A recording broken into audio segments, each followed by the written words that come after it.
Hello, Alex from Subtext Coffee here to talk to you about the March subscription. We're going to start with a little bit of housekeeping. We sent out surveys last month. Many of you saw them. We really appreciate the responses. You can probably guess by the kinds of questions we asked that we anticipated some of the responses. These were things on our mind, and I'm happy to say we're moving pretty quickly on implementing many of the wishes that you expressed in your responses, from new subscriptions like the reserve subscription to how we communicate things like recipes. You can read all about this in your subscription email, and I encourage you to do that. If you have any questions, just reach out. Let's get into the coffees. Okay, so first coffee in this month's subscription is Tarqui Piqueños. This should be a familiar name to longtime Subtext coffee drinkers. This marks the third harvest that we brought in coffee from the Tarqui group. It's worth revisiting the idea of community lots here. You may already be aware if you're subscribing, but in Subtext we try to source really as granularly as possible. That often, but not always, means single producer coffees. Some producers are just too small to export their own coffee, even a bag of coffee. They don't have access to mills or machinery, or maybe they don't have enough space or resources to get coffee to the point of export. But these smaller producers may be producing absolutely stunning, beautiful coffees, and we do need to structurally find ways for them to not be left out of the premiums that come with specialty coffee pricing and the whole integrity that we're trying to build in the specialty coffee supply chain. So one thing that we do is work with many communities. Community lots. These are coffees mainly made up of smaller contributing producers, and they can be sorted for higher or lower grades. Our standard is that these lots be traceable down to the community. That's really important for us.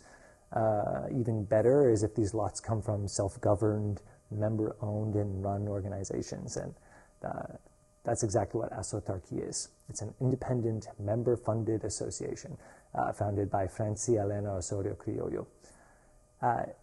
This organization, Tarqui, they're constantly improving. From agronomy to how the coffees are processed, there's a lot of positive investment.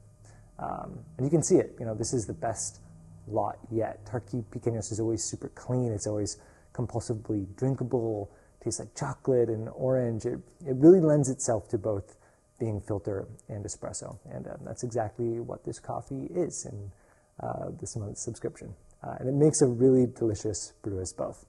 The second coffee in the subscription is a Piqueños variety from producer Eulogio Martinez. This is the first time we've ever worked with Eulogio's coffee. I'd say we ended up sourcing it for 3 reasons. Firstly, we love the Honduran growing region of Santa Barbara. We're constantly chasing great expressions of this region. When those coffees are good, they can be incredible. Second one, kind of related, is that we've wanted to release a really great expression of a variety that goes in this region called Piqueños, and we'll get back to that in a second. It's really worth talking about. And the third one is that this coffee tasted really great. When we tasted it pre-ship, it had a really distinct profile, and we'll get into that as well in a moment. But let's start with the variety, Piqueños. This is actually a Sarchimor variety. It's a special hybrid of the Sarchi, which is Arabica, and Timor species, which is Robusta. The Robusta genetics are diluted through generational selection of cultivars. And really, the attempt is to maintain Robusta's rust resistance, but also maintain Arabica's flavor. It's a delicate balance.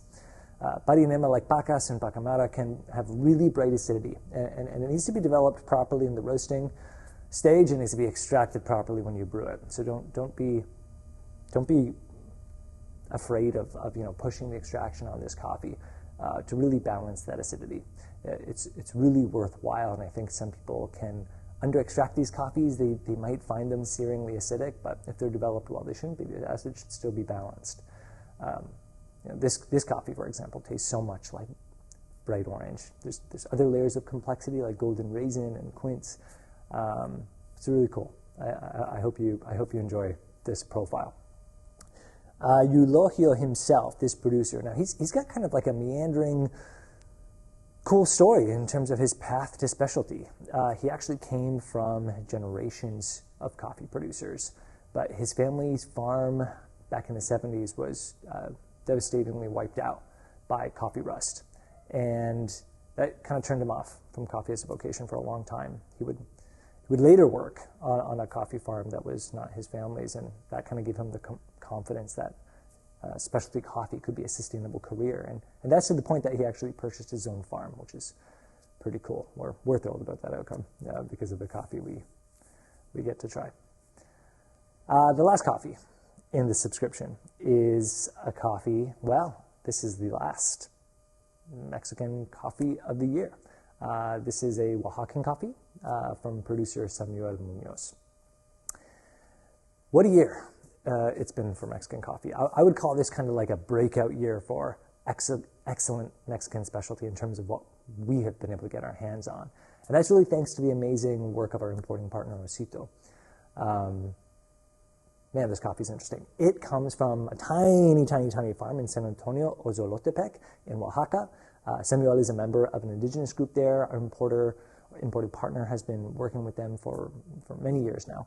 And it's really their ability to separate coffees that's kind of everything to us. You know, Samuel's coffee deserves, in our opinion, its own platform. It's fully washed, but that would stump any coffee professional. The combination of dried strawberry, sponge toffee, these flavors in its cup profile had us convinced that it was a natural process coffee. So when we found out it was washed, that kind of blew us away. Looking forward to trying that. Like always, if you have any comments, any feedback, if you want to chat recipes, just reach out to hello@subtext.coffee or the little chat bot on our website.